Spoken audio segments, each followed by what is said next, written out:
Alright, so let's say you sheared your key, so you're doing your key. Most likely you're going to need a timing chain because they'll stretch pretty easily, which is pretty common on these. So if you do that, the light's flashing there, and replacing your timing chain, this is why you'll need to know how to time it. Let's see some of the damage on this one. You can see these ones are worn quite a bit. You can see where it ran dry, which these rockers are easy to replace. Pull these two bolts, they'll slide out, then you can lift those out, put a new one in. This piston, not sure if we'll be able to use that, but you never know. There was a valve in here somewhere. Yeah, there was a part of a valve. There's the valve that broke. Now it dropped a valve. These are interference engines, so when the chain got way too stretched because no oil, one of the valves kissed the piston. As we can see here, pop the piston, put a hole in her. That was the end of that. This bottom end's still good, but top end parts a little tough to find for these nowadays. That's why I went with a donor engine. Alright, so to time this engine, if you're here, don't put your clutches back on to time it. You'll wanna, as you can see here, we take the oil pump gear off. Be careful that spacer goes in between the two. Take your oil pump keyway, line it up with this mark right here, as you can see. So if your keyway's at the bottom, just rotate your crank till its mark is hitting that mark. Top end, don't worry about that just yet. Walk around your bike. Now, 2 plugs, just a big flathead. Take the crank nut plug off and your timing plug out.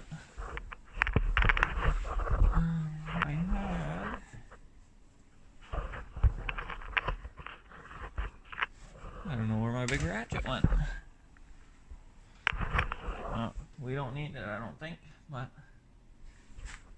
there it is. It's under a blanket.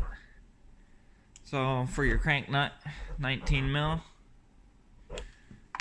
you'll want to rotate counterclockwise, is engine rotation.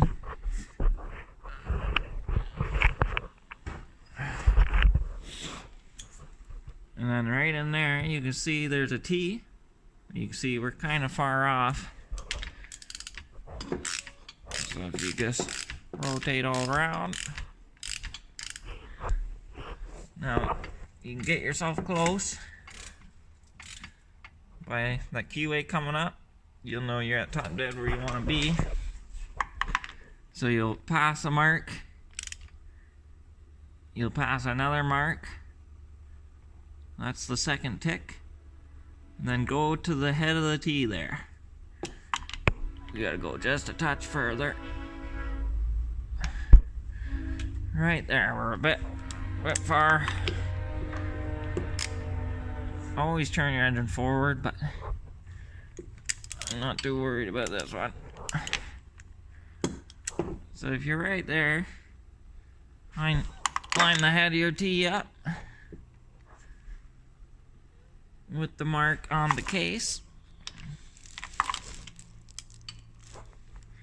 Beautiful. So we get it right there. You'll rotate. If your oil pump keyway is lined up there, you know you're in the right spot. This engine has no piston in it, of course, but I like to take a pencil. And you can stick it in there. You'll be able to feel your piston at top dead center. So there'll be 2 top dead centers. And you want to be at the top dead when both your valves are pointing down. So both your cam lobes. So as you can see, here, I'll set you down now.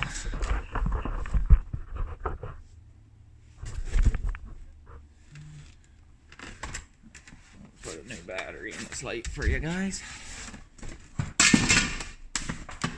Smash boom. Alright, now you can see a little better. So there's two 10 mils on here.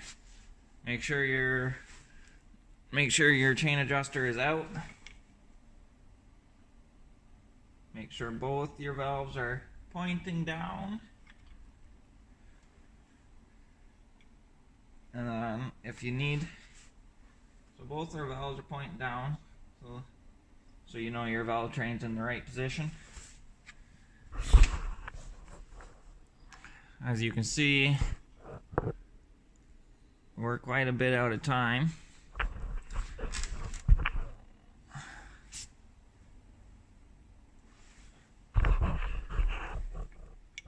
That's the bolt hole there. And that's here.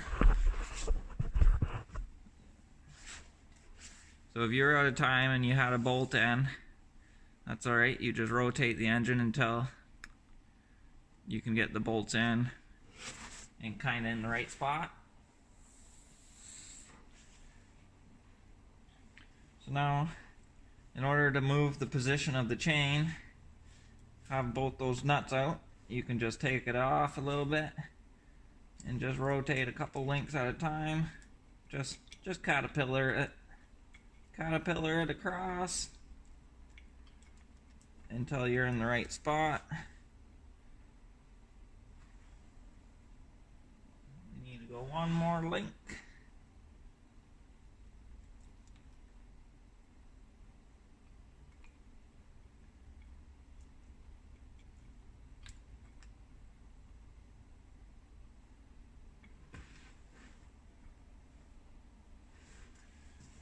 All right.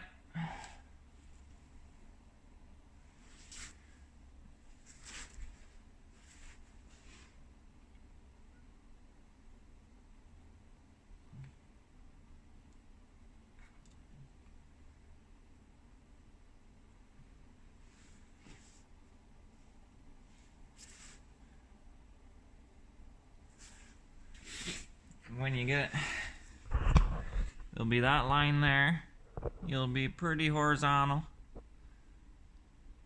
Now I don't have the tensioner in, so when you put the tensioner in, it should pop it back just a bit.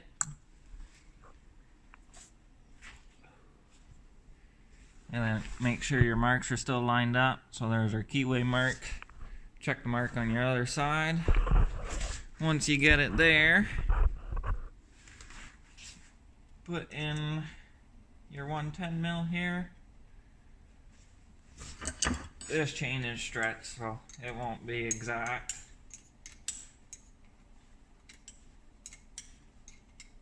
Just snug that up.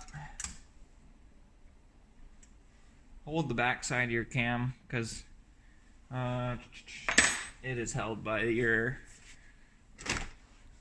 valve cover.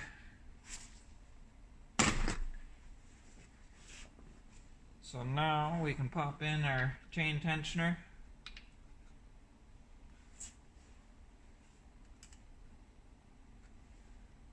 That's not the bolt. Which will just be a couple 8mm. So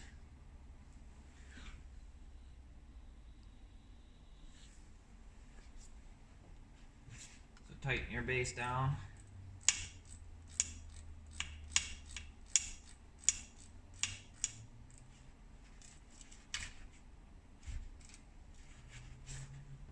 Once your base is tight, spring in your nut here, you'll hear it click out. Ooh. The spring can get tight.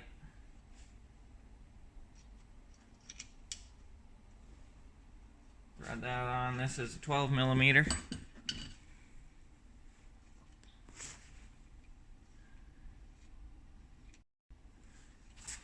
Once you get your 12mm tight,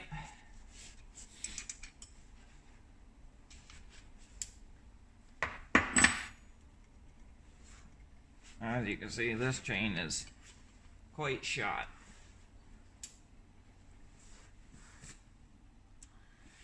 Alright. Now you should be in time. Now if you check it, check your line there, make sure that line is flush there. We'll rotate the engine. This chain is stretched, so it's not going to be a perfect even. But that line will be level with this side of the head. Make sure that keyway is lined up with that mark. And then walk around to the other side. As you can see, that is why our thing is there. The engine turned a bit. So if we rotate it, just keep going. 2 marks. And a timer. Right there. But there is 2 time marks. That's the first top dead center. So as you can see, my valves are pointing up. My camshaft lobes pointing up. So you gotta keep spinning until the next marks.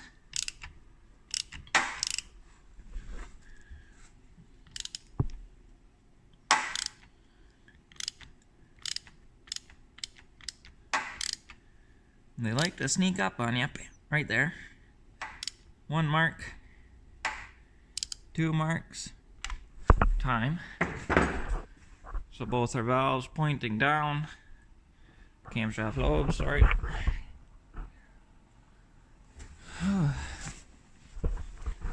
Our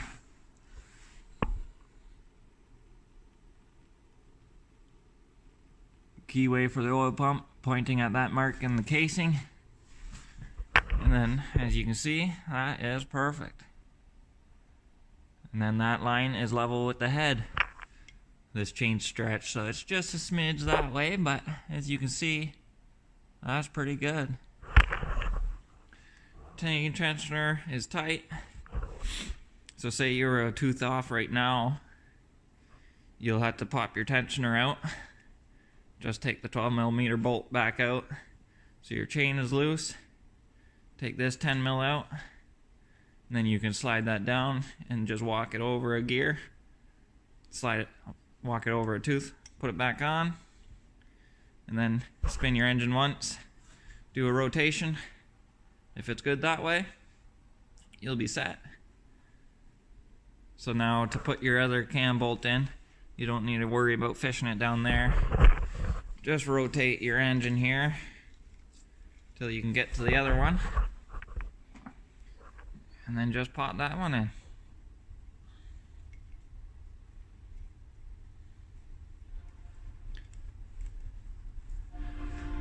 Tighten that down, and then you're good to go.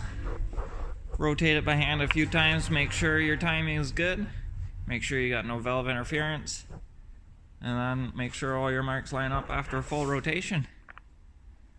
Which you got to remember, on these flywheels they have 2 markings for both top dead centers, so you can set it to each one if you make sure your cam lobes are pointing down. So it's all pretty simple. Now you can go ahead, once you got her all timed, put her all back together. You'll have a nice running Kawasaki. Alright, till the next one. Thanks for watching.